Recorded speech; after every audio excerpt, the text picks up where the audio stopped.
Come one, come all, to the greatest show on earth, the Super Bowl commercial breaks. One night every year, millions of dozens of people from around the world of the USA tune in to see the latest in short-form televised marketing. And over the course of 5 hours, America's corporate titans unite to compete for your attention spans. In 2020, the cost of a 30-second Super Bowl commercial is $5.6 million. That's more than Kyle Shanahan, the head coach of the 49ers, that's more than he is making this year. Kyle, the free market has determined that you, the NFC Championship head coach, are less valuable than a 30-second commercial for avocados. Congratulations. Today, I want to take a brief look at the history of Super Bowl commercials.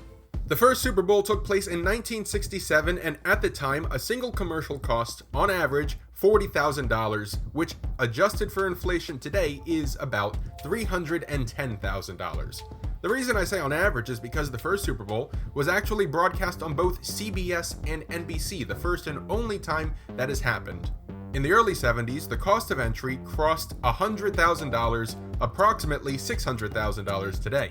And companies began using NFL players as celebrity endorsers during the game, most notably Joe Namath and... Anyway, moving on. The late 70s saw the emergence of commercials that took on a life of their own, most notably a Xerox ad in 1977 and a Coca-Cola ad in 1979 featuring Steelers defensive tackle Mean Joe Green that has cemented itself in pop culture. Hey, kid. Wow, thanks, Mean Joe. That ad was created in 79, but best known for airing in the Super Bowl in 1980, when the price of a commercial had risen to $222,000, adjusted to $689,000 today. That brings us to 1984. This Apple Macintosh commercial, adapted from the George Orwell novel of the same name, directed by Ridley Scott, is unquestionably the most significant television commercial of all time. It only aired once on national television during the Super Bowl, making it not only a stunning piece of art, but a singular event.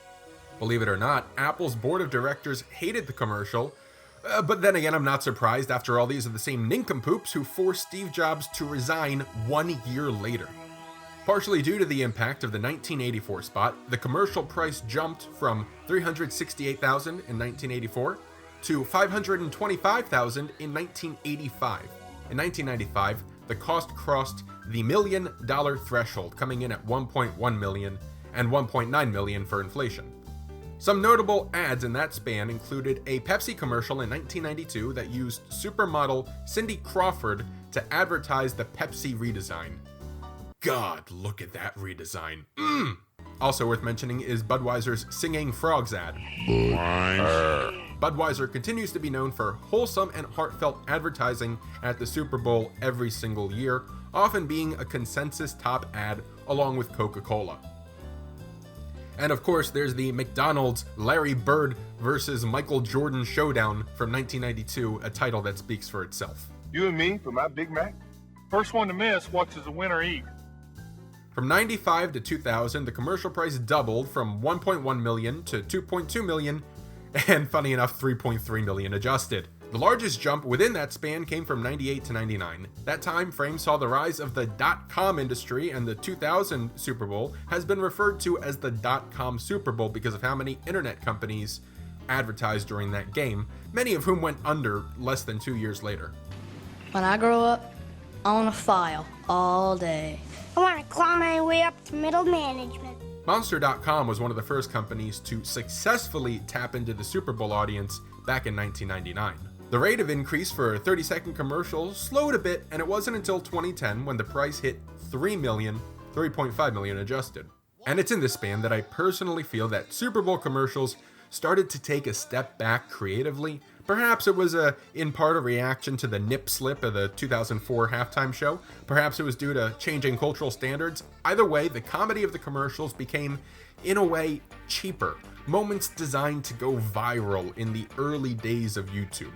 For example, in 2006, Doritos started airing contest-winning fan commercials, which are hit and miss, but the homemade nature of the spots helped Doritos stand out every year. That campaign ended in 2016.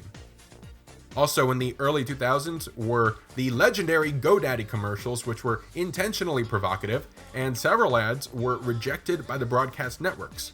As a response, Godaddy would use their Super Bowl commercial time to promote their banned Super Bowl ads exclusively on their website, a crude but ultimately successful marketing campaign. See a lot more now at GoDaddy.co.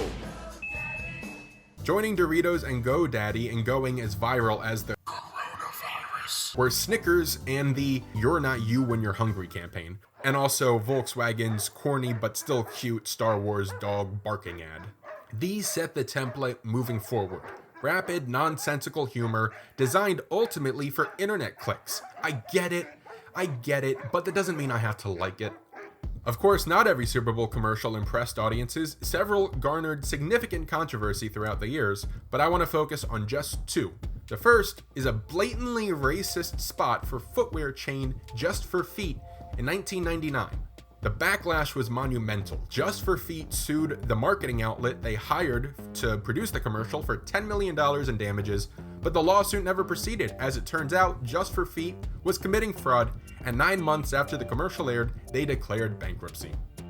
The other commercial is the earthquake that Nationwide dropped in 2015. Titled Boy, the spot featured a cute little kid talking about all the things he could do in life before he announces his own death, and a montage of potential death scenes are shown. And I won't ever get married. I couldn't grow up because I died from an accident. Tonal whiplash in the extreme. Nationwide was slammed for the ad, and their chief marketing officer exited the company just 2 months later. And that brings us to today. 5.6 million gets you 30 seconds to go viral. Even though Super Bowl ratings have been trickling down every year since 2015, the price of advertising continues to tick up. It's simple supply and demand. The Super Bowl will always be, by far, the largest television event of any year, and there's only so much advertising space. Some companies have begun to sit out the Super Bowl as a result, believing there are better ways to spend those resources.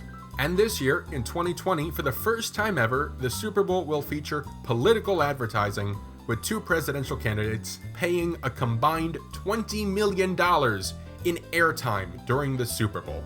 So there's a brief history of Super Bowl commercials. Super Bowl 54 between the Chiefs and the 49ers should be an all-time classic with 2 explosive offenses. I thought about making a prediction, but there's only one thing I know for sure is going to happen, and that is that the game will take place in Miami, and Miami has the Dolphins, the greatest football team. They take the ball from goal to the other goal like none of you have ever seen. Not one of you. We're in the air. We're on the mother-f***ing ground. We see you when you're sleeping. We know when you're awake. We're always in control. And when you say Miami, you're talking Super Bowl commercials. Thank you very much. I hope you enjoyed this video. Please comment below. Are you looking forward to the game? What's your favorite Super Bowl commercial? And please subscribe to this channel and stay tuned for more right here.